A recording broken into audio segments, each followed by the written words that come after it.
শুরু করছে আজ নতুন পর্ব প্রেতলোকে সবাইকে আরও একবার স্বাগত। আশা করছি সবাই খুব ভালো আছেন, সুস্থ আছেন। তো আজকে আমি যে ঘটনাটা পাঠিয়েছি সে তাকে রাজস্থানে, সে যেমন করে লিখে বেড়াচ্ছে আমি সেভাবে পড়ে শোনাচ্ছি।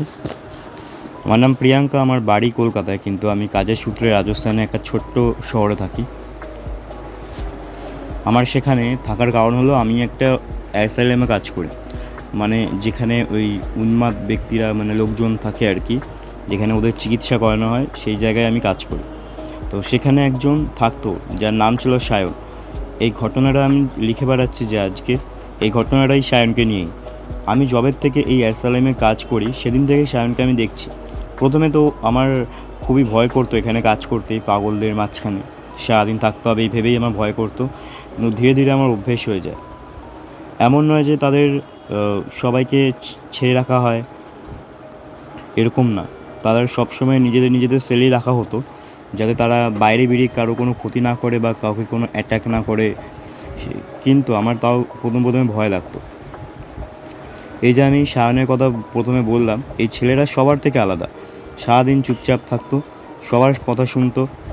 এবার যেই রাত হতো সেই সময় কী জানি কী হতো, অকারণে চেল্লাতো আর বলতো আমি কিছু করিনি, বিশ্বাস করুন আমি কিছু করিনি।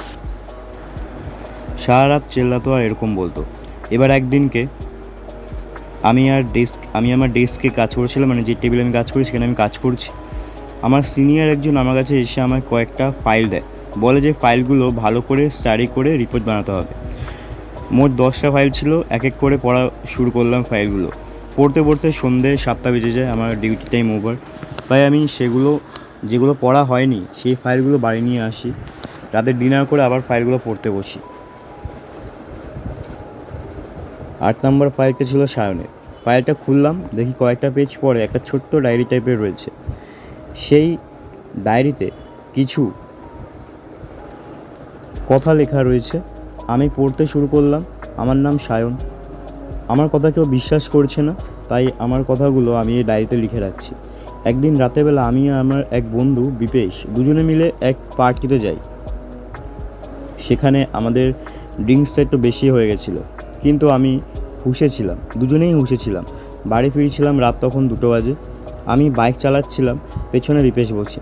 বাড়ি থেকে বারবার ফোন আসছিল দুজনেরই, এবং বিপেশের শরীরটা খারাপ লাগছিল। তাই আমি বাইকের গতি বাড়াই। হাইওয়ে দিয়ে আসছিলাম, দুপাশে জঙ্গল, লাইট ছিল কিন্তু অনেক দূর দূর। বাইক চালাতে চালাতে হঠাৎ করে দেখি একটা লোক বাদিক চেপে হেঁটে হেঁটে যাচ্ছে। এত রাতে ওই হাইওয়েতে লোকটা একা একা কোথায় যাচ্ছিল সেটা ভেবেই আমি একটু অবাক হয়ে গেলাম। আমি তাকে ক্রস করে চলে যাই। বেশ ভালোই গতিতে আমি বাইক চালাচ্ছিলাম, কিন্তু ক্রস করার প্রায় 10 মিনিট পরে আমি বাইক চালানোর পর দেখলাম আবার সেই লোকটা, যাকে আমি কিছুক্ষণ আগে পেছনে ফেলে এসেছিলাম, সেই লোকটা আবার আমার সামনে যাচ্ছে। আমি বুঝতে পারছিলাম না যে লোকটা আমাদের সামনে কী করে এলো আবার, সেটা ভেবে আমার একটু অবাক লাগছিল। এবার বাইক চালিয়ে এগিয়ে গেলাম। তারপর আবার কিছুক্ষণ পরে দেখি সেই লোকটা এবার আমার ভয় করতে শুরু করে। এবার আমি একবার পেছনে ঘুরে তাকাই, দেখি পেছনে কেউ নেই। পেছন থেকে আবার যেই সামনে তাকাই, দেখি আমার সামনে সেই লোকটা দাঁড়িয়ে। আমার বাইক ডিসব্যালেন্স হয়ে যায় এবং আমি আর বিপেশ দুজনে পড়ে যাই, খুব বাজেভাবে পড়ে যাই। আমি উঠলাম, বিপেশকে তুললাম। ও বলছে ভাই কী হলো, পড়ে গেলি কী করে? তুই যে বলি তোর হুঁশ আছে। আমি তখন বললাম যে না রে, হুঁশেই ছিলাম। তারপর আমি যা যা দেখলাম সব কিছু ওকে বললাম। সে বললো, বিপেশ আমায় বলছে ভাই আমি তো তোর সাথেই ছিলাম, কোথাও কোথাও তো কিছু দেখতে পেলাম না আমি। আমি বললাম ভাই বিশ্বাস কর, আমি সত্যি দেখেছি। এরপর বাইকটা তুললাম। বাইকের অবস্থা খুবই খারাপ, মানে এতটাই খারাপ যে সেটাকে চালিয়ে বাড়ি ফেরা যাবে না। এরপর সেটাকে সাইডে রেখে এগোতে লাগলাম, যে যদি কোনো গাড়ি ফাড়ি যায় তো তাদের কাছে লিফট চেয়ে নেব। দুজনে হাঁটছিলাম। বিপেশ বারবার বলছে যে ভাই আমার শরীরটা না খুব খারাপ করছে, আমি হাঁটতে পারছি না, শরীর ভীষণ খারাপ করছে। সেই সময় কিছুটা দূরে দেখলাম যে একটা বাড়ি রয়েছে যেখানে লাইট জ্বলছে, আলো জ্বলছে। আমি বিপেশকে বললাম যে ভাই ওই বাড়িটা দেখছিস, ওই বাড়ি অবধি চ, ওই রাতটা নয় এই বাড়িতে থেকে যাব, কিছু মানে রিকোয়েস্ট করে কাল সকালে নয় বেরিয়ে যাব। ও বললো ঠিক আছে চ। এবার সেই বাড়িটার দিকে এগোতে লাগলাম। যখন বাড়িটার সামনে যাচ্ছিলাম তখন অবধি লাইটটা জ্বলছিল। যেই সামনে চলে যাই তখন দেখি লাইটটা নিভে গেল। ভাবলাম বাড়িতে হয়তো লোকজন আছে, তাই তারাই লাইটটা হয়তো নিভিয়েছে। দরজা কিছুক্ষণ নক করলাম, কেউ আছেন কেউ আছেন বলে দুজনেই হাঁক মারলাম, কিন্তু কোনো সাড়া শব্দ নেই। দরজাটা একটু ধাক্কা দিতেই দরজাটা খুলে গেল হাট করে। ভেতরে ঢুকে দেখি একেবারে ঘুটঘুটে অন্ধকার। সে বাড়িতে ঢুকে মনে হচ্ছিল যে কোনো মর্গে ঢুকেছি।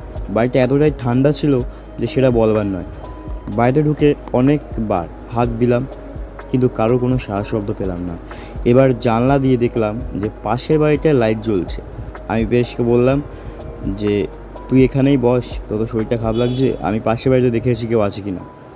ভাবলাম সেখানে যদি কাউকে পেয়ে যাই, এই ভেবে আমি বেরিয়ে গেলাম বাড়ি থেকে। সেই বাড়িটার কাজ অবধি যাওয়ার সময়ও লাইট জ্বলছিল, কিন্তু সামনে যেতেই লাইট নিভে গেল।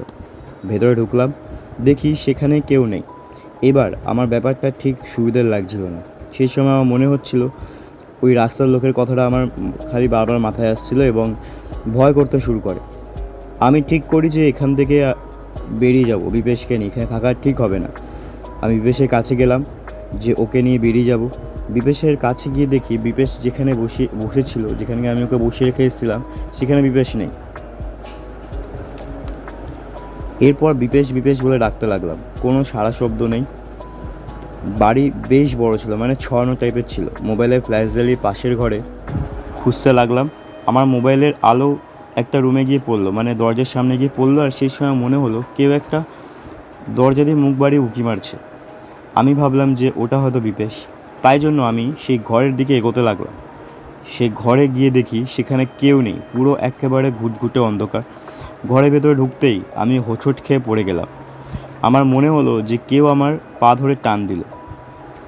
আমি উঠতে যাব, আর সেই সময় আমার চোখটা ওপরের দিকে গেল এবং আমি দেখলাম সেখানে একটা কোণায় একটা ছোট্ট আলমারি টিনের, আর তার ওপরে একটা অবয়ব বসে রয়েছে, যাকে দেখে ভালো করে বোঝা যাচ্ছে না, কিন্তু চোখগুলো লাল লাল হয়ে জ্বলছে, চুলগুলো উড়ছে সাইডে হাওয়ায়। আমি সেই দৃশ্য দেখে দৌড়ে ঘর থেকে বেরিয়ে এলাম, এমনকি আমি বাড়ির বাইরে চলে এলাম। বাড়ির বাইরে আসা মাত্রই একটা চেল্লানোর শব্দ আমার কানে এলো, একদম অবিকল বিপেশের গলা। আমি আবার সেই বাড়িতে ঢুকলাম। ঢুকে যেই রুম দিয়ে আওয়াজ শব্দটা এসছে বলে মনে হলো, সেই রুমের সামনে গিয়ে দেখি বিপেশের মৃতদেহটা মাটিতে লুটিয়ে পড়ে আছে এবং একজন তার পেট ছিঁড়ে তার নাড়ি ভুড়ি চিবিয়ে চিবিয়ে সব খাচ্ছে। তার হাতের পাশে একটা ধারালো ছুরি। আমি ওই দৃশ্য দেখে চিল্লিয়ে উঠি। আর তখন সেই এন্টিটিটা, মানে যে খাচ্ছিল বিবেশকে, সে আমার দিকে হিংস্রভাবে তাকালো। সেই সময় আমি দেখলাম যে এটা আর কেউ না, সেটা ওই লোকটাই যাকে আমি হাইওয়েতে দেখেছিলাম। সে লোকটা আমার দিকে হিংস্র ও ক্ষিপ্র গতিতে এগিয়ে আসছে। ওই দেখে আমার অবস্থা খারাপ হয়ে যায় এবং আমি ওখানেই মাথা ঘুরে অজ্ঞান হয়ে যাই। যখন আমার জ্ঞান ফেরে তখন আমি দেখলাম যে আমার পাশে পুলিশ রয়েছে এবং আরও অনেক লোকজন রয়েছে। পুলিশ আমাকে থানায় নিয়ে যায়। তাদের আমি বলে বিশ্বাস করাতে পারিনি যে আমি বিবেশকে মারিনি। এরপর কিছুদিন পরে ওরা আমাকে থানা থেকে অ্যাসাইলামে পাঠিয়ে দেয়। এতটা লেখা ছিল এই ছোট্ট ডায়েরিতে। আমি পরের দিনেই এই সিনিয়রকে জিজ্ঞেস করলাম সায়নের বিষয়ে, যে আমাকে ফাইলগুলো দিয়েছিল। তখন সে আমায় বলে যে সায়ন প্রথম থেকেই পাগল ছিল। ওই বিপেশকে মেরেছে। বিপেশ ওর বন্ধু নয়, ওর নিজের ভাই হয়। ও নিজের বাড়িতে ওর নিজের ভাইকে, বিপেশকে মেরেছে এবং এই বিষয়টা, মানে যে মেরে ফেলার বিষয়টা, ওর বাবা মা কনফার্ম করেছে। এবং যখন তাকে ধরতে যাওয়া হয় তখন সে এসব আজগুবি গল্প বলে। সেই জন্য সে রোজ রাতে বলে যে আমি কিছু করিনি, আমায় ছেড়ে দাও। ওর মনে হয় যে ও ওর ভাইকে মারেনি। তো এটাই হচ্ছে ঘটনা, সায়নের ঘটনা। তো আশা করছি আপনাদের ভালো লাগবে। ভালো লাগলে লাইক, কমেন্ট, শেয়ার, সাবস্ক্রাইব এবং চ্যানেলটাকে আমার বন্ধুবান্ধব, পরিবার পরিজন সবার সাথে শেয়ার করে দিন। আশা করি তাদেরও ভালো লাগবে এবং যারা এখনও সাবস্ক্রাইব করেননি দয়া করে সাবস্ক্রাইব করে দিন। আমি অনেক উৎসাহ পাবো এবং আপনাদের যেটা ভালো ভালো গল্প নিয়ে আসবো। যাদের জীবনে এরকম ঘটনা ঘটে গেছে মেল করুন petlok03@gmail.com ইমেলে। দেখা হচ্ছে পরের ভিডিওয়ে। ধন্যবাদ।